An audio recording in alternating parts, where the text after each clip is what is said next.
First of all, welcome everyone here and to wish Mr. Backhurst every success in his new role. And can I move on, first of all, to this famous agreement between Mr. Tubridy and RT and Renault? Can I ask the legal advisor, in relation to this agreement, it is referred to as Ryan Tubridy. The main agreement with RT is with Tuttle Productions Limited. The second thing is that this agreement, there's all sorts of side letters. And thirdly, there's no mention of the fee in the agreement. And for instance, for a contract, isn't it, there must be consideration. So here we have an agreement without the consideration even in it. Do you not accept that that's sloppy as regards the way this matter was handled? We have an agreement without even the consideration in it. Thank you, Deputy. In relation to the tripartite agreement, if you look at it, that agreement was not drafted by RTE, it's drafted... But Mr. Kelly said yesterday that it was sent to him by RTE. He's wrong on that. Are you saying he's lying? I'm not saying anybody is lying. I'm saying he's mistaken on that. But do you not accept that it's sloppy, the way it was done? If you let me answer the first question, Deputy, the agreement is sent to RTE by NK Management. And if you look at the, I suppose, logo and all of that, in relation to the agreement, it's clear it's coming from NK Management. Okay, but you were aware of the agreement? Yes, the legal department were aware of the agreement? The agreement was sent to us. Okay, so you were aware of it? Yes. And basically, it doesn't even mention the consideration in that agreement? No, the consideration was agreed previously during the contract negotiations. Why do agreements? I know your new Director General has said otherwise this morning that we won't have all these side letters. I've never seen anything like where we have more side letters than we have pages in the agreement. I wouldn't disagree with you there. But sure, you're in the legal department. You're the person in charge. I wouldn't disagree with the fact that it is better to have everything incorporated in the one agreement. In this particular instance, the commercial arrangement was separate to the original agreement, and the commercial agreement was drafted by Noel Kelly and provided to RTE. In page 24 of the document we got in from Noel Kelly, he refers to where they got advice from the legal department about the invoice. Yes, so that is... So therefore, the legal department were aware of what was to go into that invoice? In relation to the invoice, which is the Renault invoice, the very first invoice, at that stage, the commercial agreement was not in place. So... But it was the legal department that wrote to Noel Kelly setting out what should be in the invoice. If you let me finish, the written agreement was not in place. So in those circumstances, Noel Kelly asked what should they be putting in the invoice. The request was made to Renault, and Renault said 75,000 for 3 events, which is what they were agreeing to. Can I just ask you? And that was relayed back. But you still, so your legal department wrote looking for an invoice for 75,000 and no agreement signed by RTE. The legal department looked for instructions from its client in relation to what was to take place in respect of this commercial agreement and how the invoice... But did you not say to them, how can an invoice be issued when there is no agreement signed? I'm not going to go into the legal advice for obvious reasons and reasons which I've said. It's like if I come to you, or you come to me to buy a house, and I come along and I say to you, I want you to pay out 75,000 to the builder, even though the builder hasn't signed the contract. Wouldn't you be concerned about that? In the circumstances that were existing at that point in time, Renault had agreed and Ryan Tubridy had agreed to Ryan Tubridy providing... But RT was the principal player in this agreement. RT was brokering and facilitating this, yes, it was. So basically it was a tripartite agreement, and basically we now have the legal department of RT giving instructions about an invoice to be raised even though there was no signed agreement. RTE legal office is not giving instructions about the invoice. But it sent out the email. It sent out the email about what should be in the invoice. Please let me finish. A query was raised as to what should be in the invoice. Instructions were taken from the client who contacted Renault and got the details, and what was in the invoice was 75,000 for 3 events. That was passed on But- to Noel Kelly. but- The legal department don't give instructions. Okay, they but- take advice. But do you not accept with all of these side letters in relation to other agreements as well, that we are now in a situation in the mess we're in because not everything is set out in the agreements, and there are people going around not knowing exactly what is the final agreement. And it's not just about this agreement, it's about our other agreements as well. I think that everything should have been included in writing, yes. Chair, may I come in on this briefly? Is that okay? Mr. Backhurst. I'd just like to say we've identified this as a significant issue, and that's why I've Would you said accept it's sloppy practice? that's why I've said it's not going to happen again. We're not going to have side letters, side agreements. We're going to have a single Can I contract. move on to the issue of G. Forbes and the whole issue in relation to Shiliving? Could I ask the Chair on this issue and about, the duty of care that all employers have to their employees and indeed to everyone else who have now left? I mean, what structure is in place for RT to give support to employees who are leaving in this scenario? I mean, D. Forbes had only 6 weeks to go. Why ask someone to resign? Wouldn't it be just as easy to ask the person to take leave of absence for that 6 weeks? Well, that was what the decision was on the foot of the Grant Thornton fact-finding report. But you see, if you go to the Grant Thornton report, it says at paragraph 22G, it says the Director General was not involved in drafting, signing or implementation of this agreement, being the tripartite agreement. And I asked here the last day for all the people, the list of people who were involved in that agreement, and I haven't received it. Yeah,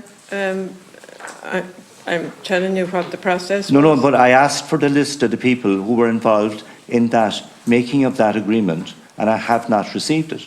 On which agreement now? The agreement to the tripartite agreement. I specifically asked for it the last day, because this, in the Grant Thornton report, it says at 22G that the Director General was not involved in the drafting, signing or implementation of the agreement, being the tripartite agreement. Yeah, I think that was established, yeah. But I asked for who was involved, and I haven't received the list. Yeah, that was part of what was set out by the executive. No. I have not seen the list of the people who were involved in those negotiations. Clarified there, Deputy. Yes. Lieutenant.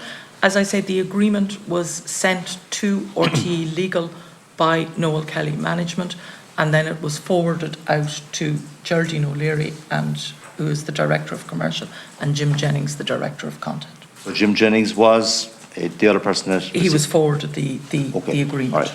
Okay, but it would have been helpful if we had got the list of everyone who was involved in it, because this seemed to give the impression... Well, just to be clear, they were sent a copy of the agreement. They weren't involved in the drafting. No, but I asked for the list so that we could get clarification to make sure that, we were given the impression that D. Forbes was the only person that knew everything about this. That's exactly why I looked for that list. I apologise, Deputy. Can I clarify? Just one other thing about that's important, and that's why when I went through the emails, I could see that Jim Jennings, who's Director of Content, had received it. Jim Jennings had written back to go, this is a commercial agreement, it's nothing to do with me, because he's editorial.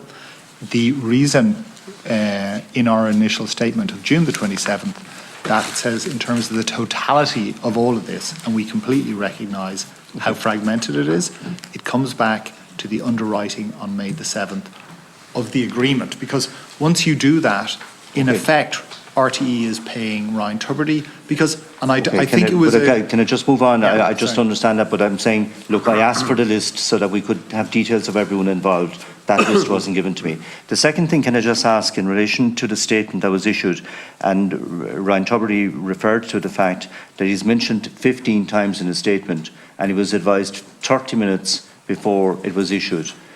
Isn't that kind of, putting the cart before the horse, in the sense of, should there have been more work done before we went out into the public domain on the issues? And now, aren't we leaving RT very exposed in the way this was managed? So as I said in my opening statement, this was an independent report. Accept that, but there was no, like, there's a thing called fair procedure. Fair procedure where everyone is entitled, there was allegations made, surely the people the allegations are made against had the right to have some kind of audience before it was out in the public domain in the way it was put out. Okay, if I could answer that. So it was an independent report commissioned by the Audit and Risk Committee. It was a fact-finding report. That's what I've said. It was about correcting the record in terms of the misstatement of figures that were in the public domain. No, I just want to move on to another one, and that's in relation to Breda O'Keefe. Can I just finish? You've asked me a question. Sorry, just hold a ring for a second here. Anybody who wants to come in, be it committee member or be witnesses, indicate to the chair, okay? Miss O'Reilly, do you wish to continue? Can I finish? Continue. Yeah. So, as you will read in the Grant Thornton report, they did talk and interview several people, including Mr. Kelly. I know, but there's a right of audience, though, and you were talking about fair procedure, and I'm saying we've now left RT very exposed, both in relation to Forbes and in relation to Ryan Tubridy, the way it was managed. Anyway, can I move on to another issue? I'm sorry, the board has a duty, we're independent of the There's also a duty of fair procedure. And the fair procedure happened in the Grant Thornton report, and Mr. But Kelly there wasn't, would have been shown the excerpts of the report relative to him before. Anyway, look, I don't accept that there was fair procedure. Can I move on? Mr. Lynch has indicated he wishes to. No, I just want to move on to one other issue, and Mr. Lynch he might deal with this issue as well, because I want to raise this, and this is about Breda O'Keefe and her package as regards her retirement package. Can I have clarification on that package as well? Because I think there is an impression given that it was under a redundancy package, and I think it's important that we clarify this. Can I clarify two points there? Firstly, in terms of the RT board is independent of the executive board. My job as interim deputy director general was to compile a statement of facts as I saw them. In terms of that and what we issued on June the 27th, we were quite clear in our statement that the Grant Thornton review makes no finding of wrongdoing on the part of Ryan Tubridy in relation to any payments made by RTE, and Ryan Tubridy was not aware of the credit note provided by RTE to the commercial partner. Nor, can I add, would Noel Kelly have been aware of the credit note. That was absolutely internal to RTE. Secondly, just to clarify, the first time I became aware that Miss O'Keefe had exited as part of a VEP was when she made the statement last week. But can I get clarification about how the exit package was delivered? We're looking into that following her statement. So I'm very happy to supply the terms of, there were two VPs, one was 2017 and one was 2021. So very happy to provide to the committee any information you want there. In terms so of the terms that matter of is still under review at the present time? Correct. Okay. Can I go back to you, to the Director General, and that's in relation to, you heard Ryan Tubridy here in this week saying that he would like to go back on radio. And on the basis of what has occurred here and the way RT is now very exposed, in my view, is there an opportunity now to involve some kind of mediation process if there was a decision taken to review the way that he's now not in RT? And the second thing I want to ask is, what salary is Ryan Tubridy currently on from RT? Thank you, Deputy. In terms of, yes, I heard some excerpts afterwards. I was unable to watch the committee because I was going around the building talking to staff, so I'm sorry I didn't see the full committee, but I have obviously read some of the excerpts and what Mr Tubridy said. On Mr Tubridy's return, I've been asked about this a lot from the media, and obviously there's a lot of interest, and rightly so. I need to deal with that properly. There'll be a fair process. I need to have discussions with some of my colleagues and with staff, and then potentially with Mr Tubridy, but will be a fair process around that. Sorry, what was the second question? Second question is the salary he currently is on from RT. He's not providing service to RT now, so is RT and is the taxpayer still paying a salary? Yeah, well, I think I can answer that. I mean, Adrian can come to that. But we're currently